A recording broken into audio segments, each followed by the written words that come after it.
And so today we are going to start a topic digital property rights. ठीक, हम आपका unit number 3 class 10 computer applications में cyber ethics unit कर रहे हैं और जिसका एक टॉपिक है डिजिटल प्रॉपर्टी राइट्स।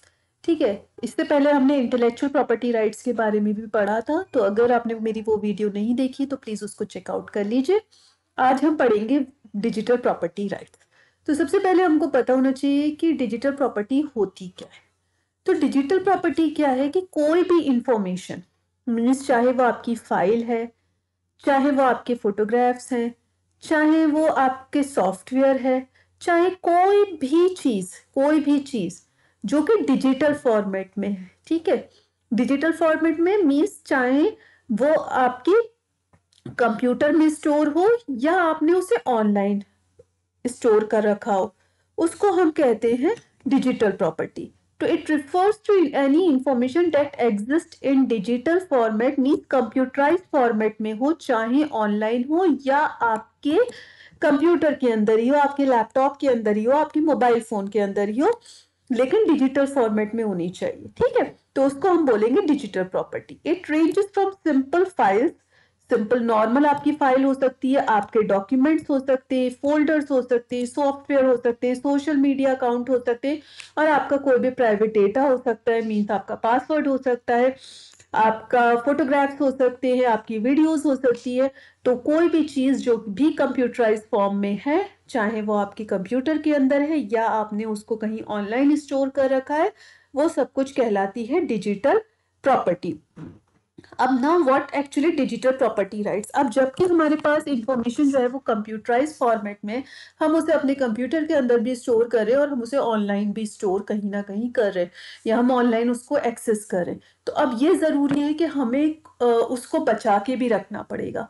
तो डिजिटल प्रॉपर्टी राइट्स जो है ये वही आपके कुछ राइट्स हैं जो ये इंश्योर कराते हैं कि जो आपकी डिजिटल प्रॉपर्टी है वो सिक्योर है और सेफ है, मींस उसको कोई भी मिसयूज नहीं कर सकता या कॉपीराइट इन्फ्रिंजमेंट नहीं कर सकता। कॉपीराइट इन्फ्रिंजमेंट से या मतलब होता है कि जिस चीज के ऊपर कॉपीराइट लगा हुआ है उसको कोई भी अपना बना के नहीं प्रेजेंट कर पाएगा या उसको आगे किसी और को नहीं दे पाएगा। ठीक है, तो ये सारी चीजें हैं आपके डिजिटल प्रॉपर्टी राइट्स के, मीन्स वो राइट जो कि ये इंश्योर करेंगे कि जो आपकी डिजिटल प्रॉपर्टी है उसका कोई भी मिसयूज नहीं हो।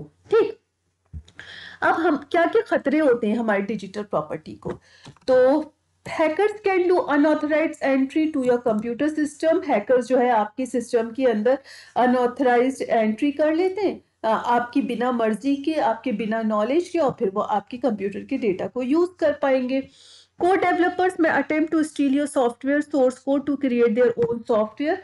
कभी कभी ऐसे होती है कंपटीशन, कंपनीज में कंपटीशन होता है या कुछ होते हैं, तो वो आपके सिस्टम के अंदर जो है वो एंट्री ले लेंगे और फिर क्या करेंगे कि आपके जो सॉफ्टवेयर के कोड्स हैं, मीन्स जो आपकी कोडिंग हुई हुई है उसको लेकर और उसी में चेंजेस करके वो अपना सॉफ्टवेयर उससे बना सकते हैं। Hackers can steel your personal information like password, credit card details, वो सारी चीजें आपकी कोई भी पर्सनल इंफॉर्मेशन को जो है वो हैक कर सकते हैं। ठीक है, अब हम किस तरीके से प्रोटेक्ट कर सकते हैं अपनी डिजिटल प्रॉपर्टी को। तो number 1 is the content management system. Content management system always ensure that the content management of your website is protected. Keep a backup copy of your website files. कहने का मतलब ये है कि हमेशा जो कंटेंट मैनेजमेंट सिस्टम होता है वो आपकी वेबसाइट को प्रोटेक्टेड रखता है, बचा के रखता है। इसके अलावा वो एक बैकअप लेता रहता है आपकी वेबसाइट फाइल्स का, जिससे कि अगर कोई आपकी वेबसाइट को हैक भी कर लेता है या आपकी फाइल्स को कोई डिलीट कर देता है या वहां से हटा देता है, तो उस केस में आप अपने सिस्टम, अपनी वेबसाइट को रीस्टोर कर पाए। Next one is the Google Analytics. It is a free tool that help to analyse the performance and traffic of your website. ये क्या करते हैं, पूरा एक रिकॉर्ड रखता है, एक ट्रैक रखता है, ये देखता है कि आपकी वेबसाइट की परफॉर्मेंस कैसी चल रही है और आपकी वेबसाइट के ऊपर जो लोग आ रहे हैं उनका भी पूरा रिकॉर्ड मेंटेन करता है। Social media pages ensure that your account on social media pages are secure. सब हमें इस चीज का ध्यान रखना है कि जो अगर हमारे पास सोशल मीडिया अकाउंट्स है, मीन्स फेसबुक, इंस्टाग्राम, ट्विटर, ये सारी चीज़ें हम यूज़ करें, तो उस केस में हमें ये चीज़ अपने माइंड में क्लियर करके चलनी है कि जो पेजेस हैं वो हमारे सिक्योर होने चाहिए। ऐसा नहीं है हो कि वो उनका कोई मिसयूज़ कर ले। Now protection of digital rights. अब हम अपने डिजिटल राइट्स को कैसे बचाएंगे? Number one, use a digital right management. अब ये डिजिटल राइट मैनेजमेंट, डीआरएम क्या है? It is a set of technologies that protect copyrighted digital content from unauthorised access like access control, authentication etcetera. ये digital right management क्या होता है? ये पूरा एक टेक्नोलॉजीज है जो हमारी जो कॉपीराइटेड कंटेंट है, मीन्स जो कंटेंट किसी पर्सन ने बनाया है उसका कोई और उसे यूज ना कर पाए या उसका मिसयूज ना कर पाए, ठीक है? तो उस चीज से प्रोटेक्ट करता है, ठीक है? अब कैसे प्रोटेक्ट करेगा? कि एक्सेस कंट्रोल दे देगा। एक्सेस कंट्रोल क्या होता है? कि भाई हम सिर्फ अलाउ करेंगे जो मेरा कंटेंट है लोग उसको सिर्फ रीड कर पाए, उसको कॉपी नहीं कर पाए, उसको डाउनलोड नहीं कर पाए, ठीक है? या हम एक्सेस कंट्रोल ये दे दें कि भाई ठीक है, रीड कर पाए, डाउनलोड कर पाए, लेकिन उसमें कोई भी चेंजेस नहीं कर पाए। तो मीन्स वो सामने वाला दूसरा पर्सन, उसको कितना हम हक दे रहे हैं, कितना उसको अलाउ कर रहे हैं कि वो हमारी चीजों में को यूज कर पाए, that is the access control. Second one is the authentication. Authentication का मतलब है कि ये इंश्योर कर लेना कि जो हमारा कंटेंट है वो एक ऑथराइज्ड पर्सन ही यूज कर रहा है। ऐसा तो नहीं है कि कोई एक अनजान इंसान है और वो हमारे कंटेंट का आके मिसयूज कर ले। तो हम वहाँ पे ऑथेंटिकेशन कर सकते हैं। ऑथेंटिकेशन में पासवर्ड हो सकता है, फेस रिकॉग्निशन हो सकता है, आपका थंब इम्प्रेशन हो सकता है, मीन्स फिंगरप्रिंट्स जो होते हैं वो हो सकता है, या ओटीपी हो सकता है। तो ये सारी चीजें आ जाती हैं आपके डिजिटल राइट मैनेजमेंट में।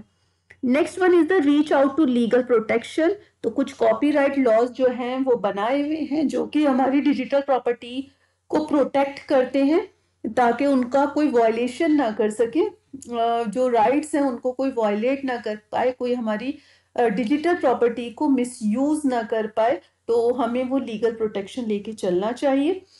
So this is all about this topic, that is the digital property rights. I hope so ये clear हो गया होगा आपको. So thank you for watching my video.